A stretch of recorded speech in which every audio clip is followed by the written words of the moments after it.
এখন আপনি শেখ হাসিনা থাকলে কইতো যে আপনি লেবু কেন খাবেন, লেবু খাওয়া দরকার নেই, লেবুর ভিতরে আপনি ভিমবার খান, ভিমবারে 100 লেবুর শক্তি আছে, ভিমবারে 100 লেবুর শক্তি আছে। কথা একদম সত্যি, আপা থাকলে কিন্তু ঠিক এই কথাটাই বলতো, লেবু নাকি ভিমবার খান, ভিমবারে 100 লেবুর শক্তি আছে, তাই না? যাই হোক, এই রমজান মাসে আপাকে খুবই মিস করতেছি, মিষ্টি কুমড়া দিয়ে বেগুনি খাওয়ার জন্য। মিস ইউ আপা। মিষ্টি কুমড়া দিয়েও খুব ভালো বেগুনি বানানো যায়। হ্যালো এভরিওয়ান, আজকের ভিডিওটি একটু অন্যরকম হতে চলেছে, কারণ আজকে আমরা দেখাতে চলেছি রমজান মাসের শুরুতে ঘটে যাওয়া বাঙালিদের অস্থির সব কর্মকাণ্ড, যেগুলো দেখে আপনি 100% হাসতে বাধ্য হবেন। সো ইচ্ছা মতো মজা নিতে পুরো ভিডিওটি দেখতে থাকুন। আর যারা আমাদের চ্যানেলে নতুন, তারা এখনই চ্যানেলটি সাবস্ক্রাইব করে ফেলুন। তাহলে চলুন শুরু করা যাক। উঠুন, জাগুন, সেহনি খাওয়ার ব্যবস্থা করুন, নিজে জাগুন, অন্যকে জাগিয়ে তুলুন।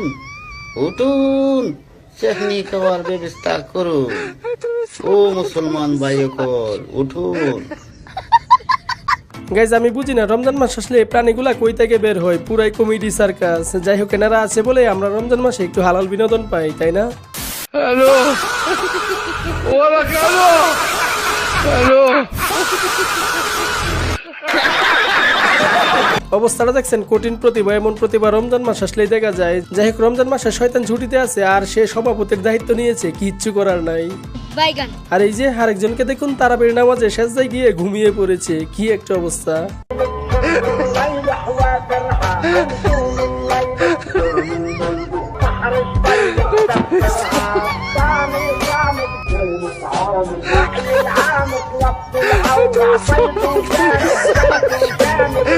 তবে যাই বলেন, পাশের লোকটা কিন্তু অনেক ভয় পেয়েছে, বেচারার মনে আতঙ্ক সৃষ্টি হয়ে গিয়েছিল, কি না কি হয়ে গেছে।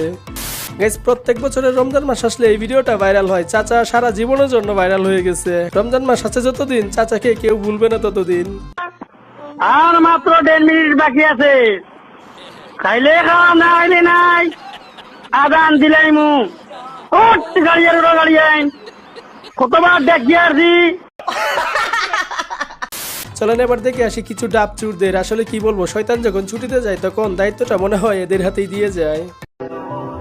এই বছর তারা বিশেষে কারে গাছে উঠাম, প্রতি বছর যারে উঠাইতাম সে এখন নেতা। অবস্থাটা দেখছেন, তারাবি পরে সেই মিশন শুরু, এরা কোনোদিনও ভালো হবে না।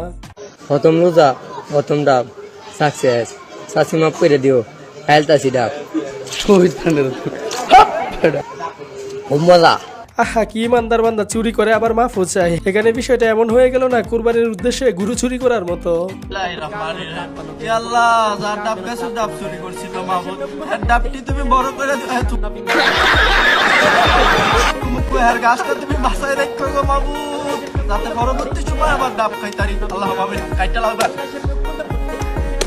ইতরগুলো আর ভালো হলো না, চুরি করে আবার মজাও করে। এদেরকে আল্লাহ তাআলা হেদায়েত দান করুক। এই যে রমজান মাসে কারা কারা এসব মহৎ কাজে লিপ্ত আছেন, কমেন্টে হাত তুলতে পারেন।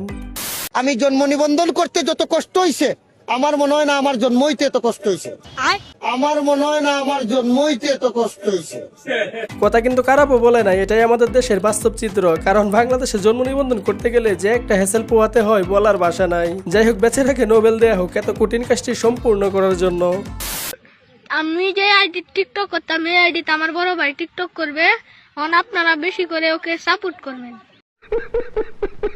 যাই বলেন, ভিডিওটার সাথে কিন্তু বাংলাদেশ সিন্ডিকেট ব্যবসায়ীদের চরিত্রের মিল আছে, না হলে জিনিসপত্রের দাম এভাবে বাড়ার কথা নয়, তাই না? ঠিক বলেছো। আর এখানে তেমন কিছু না, মসজিদের মুয়াজ্জিন মাইক চালু করে ঘুমিয়ে পড়েছিল, তারপর বাকিটা ইতিহাস।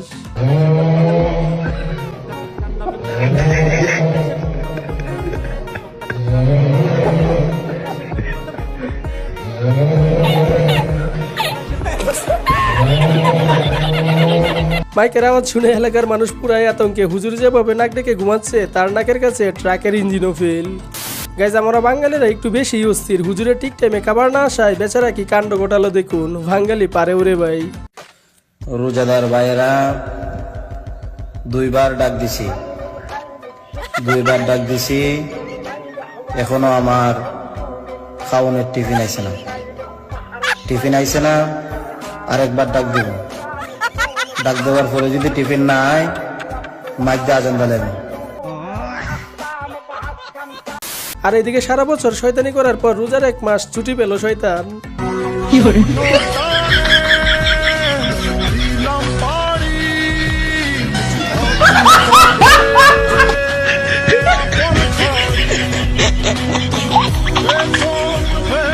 গাইজ অপেক্ষা করুন, আবার দেখা হবে আমাদের সাথে ঈদের দিন, তারপর আবার শয়তানি শুরু। রোজা রেখে গার্লফ্রেন্ড অথবা বয়ফ্রেন্ডের সাথে কথা বললে রোজা ভেঙে যাবে না। রোজা ভেঙে যাবে। অনেকে মনে করে রোজা ভেঙে যায়, কিন্তু আসলে রোজা ভাঙবে না। এর কারণ মুবতিলাতুস সিয়াম, রোজা ভঙ্গের যে সকল কারণ রয়েছে তন্মধ্যে এই কারণটা পাওয়া যায় না। এই হচ্ছে আরেকে তোর উল্টাপাল্টা ফতোয়া নিয়ে হাজির। ওর বাপটা দেখেন সামনে একজন মানুষ নয়, কিন্তু এমন একটা অ্যাক্টিং করতেছে মনে হচ্ছে তার সামনে লক্ষ লক্ষ মানুষ। যাই হোক, রোজা রেখে গার্লফ্রেন্ডের সাথে কথা বললে রোজা ভাঙে কি ভাঙে না, অভিজ্ঞরা অবশ্যই কমেন্টে বলে যাবেন।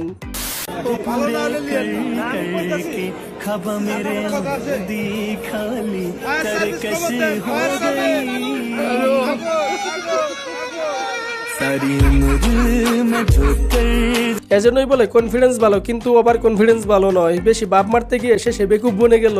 এজন্যই কোনো কাজে এত এক্সাইটেড হওয়া উচিত নয়, না হলে এভাবেই মানিজ্যতার প্লাস্টিক হয়ে যাবে, শেষে কিচ্ছু করার থাকবে না।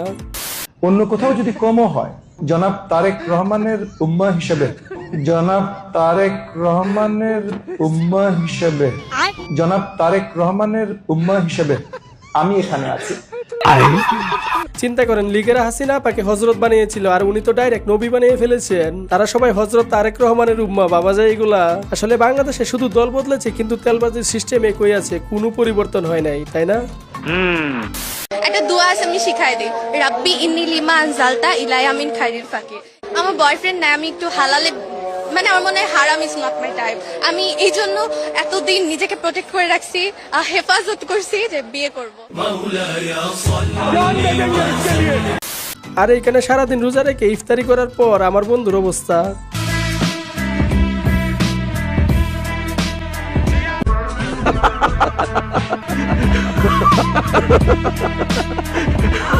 গাইজ আজকের মতো এই পর্যন্ত। আর ভিডিওটি যদি একটুও ভালো লেগে থাকে তাহলে একটি লাইক করে চ্যানেলটি সাবস্ক্রাইব করে পাশে থাকবেন, কারণ আমরা প্রতিনিয়ত এই ধরনের ভিডিও চ্যানেলে আপলোড করে থাকি। যাই হোক, সবশেষে ভালো থাকবেন, সুস্থ থাকবেন।